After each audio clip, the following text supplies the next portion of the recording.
नमस्ते प्यारे बच्चों, केडी क्रिएटिव्स में फिर से स्वागत है। आज की कहानी है चतुर मुर्गा और चालाक लोमड़ी। चलिए शुरू करते हैं। एक गांव के पास घना जंगल था। गांव में एक किसान रहता था। किसान के घर में बहुत से जानवर थे। उन्हीं में एक शानदार मुर्गा था। नाम था उसका लाला।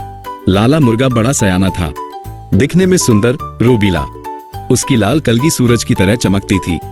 वो रोज सुबह बाड़े की सबसे ऊंची जगह पर बैठ जाता, जोर से बांग देता, कुक डंकू, सबको जगा देता। लाला बहुत चौकन्ना रहता था, अपनी सुरक्षा का पूरा ध्यान रखता था। उसी जंगल में एक लोमड़ी रहती थी, बड़ी चालाक, नाम था बिजली। बिजली लोमड़ी हमेशा भूखी रहती थी। उसकी नजर हमेशा आसान शिकार पर रहती थी। कई दिनों से उसकी नजर लाला मुर्गे पर थी। वो सोचती, कितना मोटा ताजा मुर्गा है, काश ये मेरे हाथ लग जाए, मजा आ जाए। लेकिन लाला मुर्गा था बहुत होशियार। वो हमेशा ऊंची जगह पर रहता। बिजली लोमड़ी उछल कूद तो कर सकती थी, पर उतनी ऊंची जगह तक नहीं पहुंच सकती थी। उसने कई बार कोशिश की, पर हर बार नाकाम रही। एक दिन बिजली ने नई तरकीब सोची। उसने सोचा, ताकत से नहीं तो चालाकी से काम लेना होगा, इसे बातों में फंसाना होगा। अगली सुबह लाला मुर्गा अपनी आदत के अनुसार ऊंची जगह पर बैठा। सूरज निकल रहा था। लाला मस्ती में बांग दे रहा था, कुक डंकू। तभी नीचे बिजली लोमड़ी आई। उसने बड़ी मीठी आवाज बनाई, चेहरे पर दोस्ती का भाव लाया। वो बोली, लाला भाई। अरे लाला भाई, कहाँ हो? नीचे तो आओ, एक बहुत अच्छी खबर लाई हूं। लाला ने ऊपर से ही देखा लोमड़ी। वो सावधान हो गया। उसने पूछा, क्या बात है बिजली बहन, कौन सी अच्छी खबर? बिजली बोली, अरे तुम नहीं जानते, जंगल के राजा शेर ने ऐलान किया है, आज से जंगल में शांति समझौता हो गया है। अब कोई जानवर किसी को नहीं मारेगा, कोई किसी का शिकार नहीं करेगा। शेर और हिरण दोस्त बन गए, चील और चूहा भाई भाई, लोमड़ी और मुर्गा मिलकर खेलेंगे, सब दोस्त। लाला हैरान होने का नाटक करने लगा, पर उसे बिजली की बातों पर बिल्कुल भरोसा नहीं था। उसने कहा, अच्छा, ये तो वाकई बहुत अच्छी खबर है, शांति हो गई। वाह, बिजली खुश हो गई। उसे लगा उसका दांव चल गया। वो बोली, हाँ, इसीलिए तो कह रही हूं, अब डरने की क्या बात है।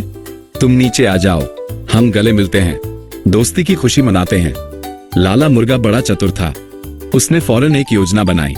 उसने कहा, हाँ बिजली बहन, क्यों नहीं, जरूर गले मिलेंगे, ये तो बहुत खुशी की बात है। फिर लाला ने ऐसे गर्दन ऊंची की जैसे दूर कुछ देख रहा हो। उसने कहा, अरे वाह, लगता है ये खबर बहुत तेजी से फैल रही है, कुछ और दोस्त भी इस तरफ आ रहे हैं खुशी मनाने। बिजली लोमड़ी थोड़ी घबराई।